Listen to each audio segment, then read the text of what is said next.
बिस्मिल्लाहिर्रहमानिर्रहीम। अस्सलाम वालेकुम। हम सैयद तारिक शहर इलाहाबाद से आप देख रहे हैं यूट्यूब चैनल दृष्टि का प्रोग्राम मेरी आवाज़ सुनो। मस्जिद अल्लाह का घर है, मदरसा मकतब अल्लाह के दीनी इदारा है जहाँ पे अल्लाह के दीन की तालीम दी जाती है।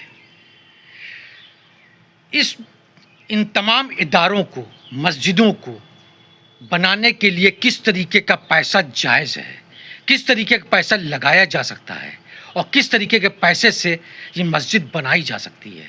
अगर हराम का पैसा शामिल हो तो क्या उस मस्जिद में, उस इदारे में तालीम कबूल होगी, इबादत कबूल होगी या नहीं होगी। खाने काबा में को बनाने के लिए, तामीर के लिए किस तरीके के पैसे का ऐलान किया गया था। जो पैसा खाने काबा में लगाया गया, जिस तरीके का पैसा खाने काबा में लगाया गया, उसी तरीके का पैसा मस्जिद और मदारिस में लग सकता है। मगर हमारे उलमाए दीन का कहना यह है कि तमाम फ़िक़ा के लोग, तमाम फ़िरके के लोग, तमाम फ़िरके के बड़े उलमाए दीन, सबका इजमा है, सब ये सोचते हैं कि मस्जिद और मदरसे के अंदर जो कोई भी इंसान पैसा लेके आया ताउन के लिए, वो पैसे को हम लोग जायज़ समझते हैं, नाजायज़ नहीं समझते। हम लोग समझते हैं कि वो हलाल पैसा है और हलाल तरीके से कमाया है। चाहे भले उसने कैसे भी कमाया हो, उससे हमें कोई मतलब नहीं, उसका हमें कोई इल्म नहीं। जो पैसा मस्जिद में वो लगाएगा उसका सवाब उसको मिलेगा, और वो कैसे पैसा कमा के लाया है उसका सवाब अजाब वो जाने, अल्लाह जाने। तो फिर हराम क्या चीज़ हो गई। फिर तवाइफ कोई भी हो, लुटेरा डकैत कोई भी हो, पैसा लाए मस्जिद को दे दे, मस्जिद बन जाए, मदरसे में लगाए, चले, इसको ले लें। ये कहाँ से जायज़ हो गया। क्योंकि हमें अपनी दुकान चलानी है, हमें अपना बैठ करके पैसा कमाना है, हमें मटाधीसी करनी है, तो हमें हलाल हराम में कोई फ़र्क नज़र नहीं आएगा। हम हराम को हलाल करने का बहाना ढूंढेंगे और हराम को हलाल साबित करके उसको अपनाएंगे, क्योंकि उसमें बड़ा शेयर तो हम ही को मिलेगा, उसमें कमीशन तो हम ही लेंगे। नहीं तो गरीब गुरबा तो थोड़ा बहुत पैसा देगा, उसमें तो कुछ नहीं होगा, उसमें तो हमारी खबासत का 1%, 10% भी नहीं हासिल होगा।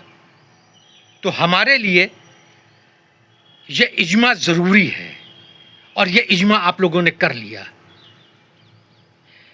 ये सवाल मेरा देवबंद के तमाम उलमाए दीन से है, वो तमाम नदुतुल उलूम के उलमाए दीन से है, बरेली के उलमाए दीन से है, फ़िक़ा जाफ़रिया के उलमाए दीन से है, अहले हदीस के उलमाए दीन से है। क्या प्रॉपर्टी डीलरों का पैसा जायज़ है, जो नाजायज़ तरीके से पैसा कमा रहे हैं, जो धोखाधड़ी से कमाते हैं, जो एक ज़मीन को कई लोगों को बेचते हैं, जो सीलिंग की ज़मीन को फ्री होल्ड ज़मीन बता करके बेचते हैं, जो नुज़ूल की ज़मीन को फ्री होल्ड बना के बेचते हैं, जो नुज़ूल की और सीलिंग की ज़मीन पे कॉलोनी बना करके, फ्री होल्ड की कॉलोनी बना करके बेचते हैं, जो दूसरे की ज़मीनों पे कब्ज़ा करवा देते हैं ताकि वो ज़मीन का मालिक उनसे आके औने पौने दाम पे उनको बेच दे और उसका फ़ायदा वो उठाएं। वो लोगों के मकान पे कब्ज़ा करा देते हैं ताकि वो लोग उनके मकानों पे, अपने मकानों को सस्ते दाम पे बेच दें और वो उसको बाद में बेच करके पैसा कमाएं। क्या इस तरीके के पैसे, इस तरीके के प्रॉपर्टी डीलरों के कमाई के बनी हुई मस्जिद में नमाज जायज़ है? क्या नमाज होगी वहाँ, इबादत होगी वहाँ, दुआ कबूल की जाएगी? अगर इस्लाम को देखें तो ये हराम में आएगा। मौलाना को देखें तो वो इजमा करके उन्होंने जायज़ बना लिया है। मौलाना का काम है कि हराम को कैसे हलाल बनाए ताकि उनका कमीशन उनको मिलता रहे बेतादाद। जब उनको दौलतमंद इंसान मस्जिद में नज़र आता है तो वो ज़कात की बात करते हैं, क्योंकि ज़कात का पैसा उनके पास आएगा, वही सबसे बड़े मिस्कीन हैं, और उसके बाद वो बैठ के मटाधीसी करेंगे। और जब गरीब गुरबा आते हैं तब वो ये बताते हैं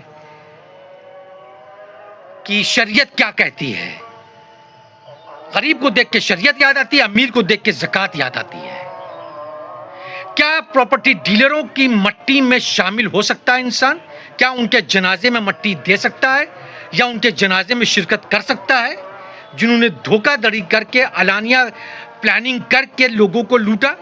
جب پلاننگ کر کے لوگوں کے ساتھ فریب کر رہے ہیں تو وہ اللہ کو علانیہ للکار رہے ہیں، اور جب وہ علانیہ اللہ کو للکار رہے ہیں اور اس کے وہ عادی ہو چکے ہیں، بار بار یہ کام کر رہے ہیں، تو وہ واجب القتل ہو چکے ہیں۔ تو ایسے واجب القتل لوگوں کا جنازہ جائز ہے؟ ان کی نماز جنازہ پڑھایا جا سکتا ہے یا نہیں؟ یہ تمام علماء دین اس کا جواب دیں، کیونکہ پراپرٹی ڈیلروں نے بہت لوگوں کو لوٹ رکھا ہے۔ یہ الہ آباد شہر میں کریلا باغ کے علاقے میں سارے پراپرٹی ڈیلر مسلمان ہیں، اور اکثریت میں یہی مسلمان پراپرٹی ڈیلر مسلمانوں کو لوٹ رہے ہیں اور علانیہ لوٹ رہے ہیں، گنڈا گردی کر رہے ہیں، دھمکا رہے ہیں، مارنے کی دھمکی دے رہے ہیں۔ تو اس طریقے کے پراپرٹی ڈیلروں کے اوپر کیا فتویٰ ہے؟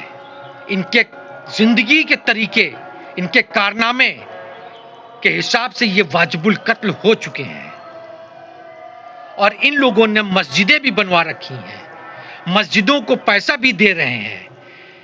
حرام کما کے لے کے آؤ اور مسجد کے پیش امام کو دعوت دو، متولی کو دعوت دو، مؤذن کو دعوت دو، اور نوٹ کی گڈی ان کے سامنے پھینک دو، اور وہ سبحان اللہ، ماشاء اللہ، الحمدللہ، جزاک اللہ کہہ کے بڑی لمبی لمبی دعائیں کرتے ہیں، اور کہتے ہیں، تھکتے نہیں ہیں کہتے ہوئے کہ آپ ہی جیسے لوگوں کے دم پر تو دین چل رہا ہے، دین کے کام چل رہے ہیں۔ تو اس کا جواب جلد سے جلد آپ لوگ سوشل میڈیا پہ دیں، کیونکہ آنے والا وقت پراپرٹی ڈیلروں کے لیے الہ آباد شہر میں بہت دردناک ہوگا انشاءاللہ۔